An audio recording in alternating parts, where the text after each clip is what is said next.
ازاي تلون من غير الناس ما تحس اصلا انك بتلون؟ فكده المشهد هيبقى طبيعي ومريح للعين اكتر. السبب الحقيقي مش الاخراج او الصوت او حتى المونتاج، السر بقى اللي مش كتير يعرفه وهو انت عارف ليه افلام زي اوبنهايمر والجوكر بتفضل محفوظه جوه دماغك؟ يعني واحد ممكن يقول يمكن الاخراج، واحد تاني ممكن يقول يمكن الصوت، بس انت عارف السبب الحقيقي مش الاخراج او الصوت او حتى المونتاج، السبب الحقيقي وهو التلوين. التلوين او الكالر جريدنج بالاخص مش حاجه انت بتشوفها وخلاص، الالوان عامل مهم جدا وممكن يوصل لك احساس معين ويخليك كانك جوه القصه مش مجرد ان انت بتتفرج عليها. أول خدعة، وهي مش خدعة قوي، هو علم كامل اسمه علم نفس الألوان. يعني مثال الأحمر مثلا هتلاقي إن هو بيشد العين جدا وكمان بيوصل إحساس زي الغضب أو القوة أو حتى الشر، أما لون زي الأزرق مثلا بيوصل إحساس ثقة وهدوء وممكن يوصل إحساس حزن وكآبة.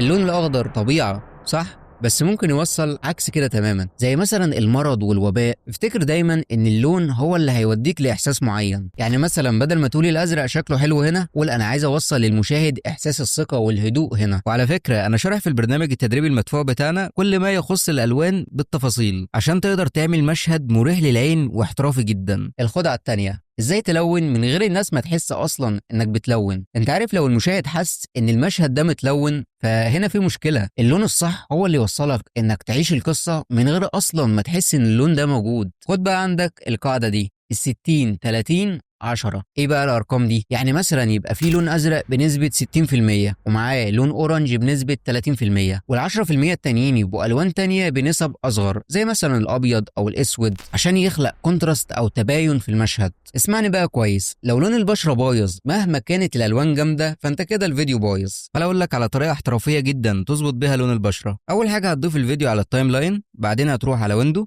وهتتاكد ان اللومتري سكوبس متفعله عندك، فهتروح على البانل بتاعتها فهتلاقي ان هي بالشكل ده. انت ممكن عندك ما تلاقيش الشكل ده فهتضغط كليك يمين وهتفعل على الفيكتور سكوب وهتقفل اي حاجه من دول. يعني ممكن تلاقي مثلا حاجه زي الهولوجرام دي متفعله عندك بالشكل ده فاحنا مش محتاجينها فهنقفلها تاني. احنا محتاجين الفيكتور سكوب بس، والفيكتور سكوب فيه خاصيه جميله جدا ان انت بتظبط بيها لون البشره.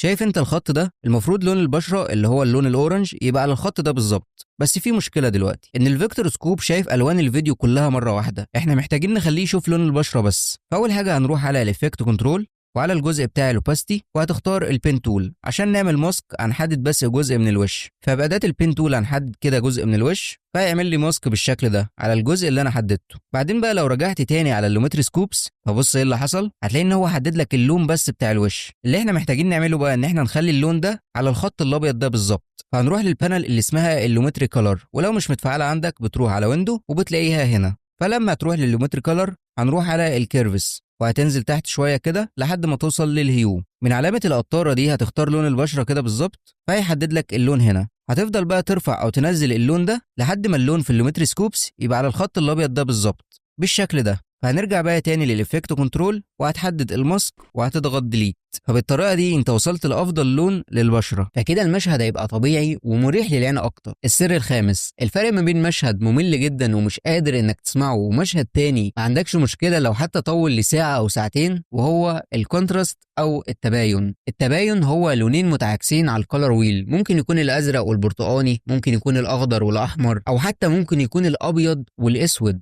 وده من احسن المواقع اللي تقدر تختار منها تكنيكس للالوان. هتلاقي هنا تكنيكس جاهزه تقدر تختار منها زي مثلا الكومبلمنتري كلر، وده المفضل بالنسبه لي، وهو بكل بساطه الالوان المتقابله على الكلر ويل. ولو حركت كده الالوان دي هيبدا يختار لك الالوان المتقابله وبالدرجات اللي ماتش اكتر مع بعض. فبصراحه الموقع ده انا ما بستغناش عنه في اي تصميم عشان اعرف احدد الالوان المناسبه قبل ما اشتغل. واسم الويب سايت ادوبي كلر. السر بقى اللي مش كتير يعرفه وهو الكثافه. انا عايزك تبص للصوره دي، فين اول حاجه عينك وقعت عليها؟ بالظبط الكاب. انا خففت تشبع الالوان عن المشهد كله وزودته بس على الكاب، كده انت بتوجه عين المشاهد من غير ما تقول له ولا كلمه. اما بقى لو الفيديو ده علمك حاجه فاعرف ان دي اول خطوه، ولو عايز بقى تختصر الطريق ده وتبقى مونتير محترف ويندفع لك بالدولار ممكن تنضم للبرنامج بتاعنا المدفوع. عندك كل حاجه انت متخيلها، من اول سيكشن المايند سيت اللي هيغير لك عقليتك تماما، لتاني سيكشن وهو المونتاج اللي شارحين فيه حرفيا اشهر ستايلات في السوق، لتالت سيكشن وهو الجرافيك ديزايننج اللي شارحين فيه ازاي تعمل ثامب زي اللي عندنا على الشانل، لرابع سيكشن وهو الكلاينت اكوزيشن اللي هيعلمك ازاي تجيب عميل من المهاره اللي انت اتعلمتها، وخامس سيكشن وهو ازاي تتعامل مع الذكاء الاصطناعي ان هو يكون موظف عندك شغال معاك 24 ساعه بحيث يوفر عليك وقت كبير وكمان يطلع لك شغل احترافي اكتر. وحرفيا كل ده برقم رمزي جدا، اقل من سعر وجبه ممكن تاكلها في اي مطعم نظيف. فلو عايز تشترك معانا هتلاقي اللينك في الديسكريبشن، وانصحك انك تاخد الخطوه من دلوقتي لان في الشهور الجايه السعر هيزيد. واشوفكم الفيديو الجاي على خير. سلام.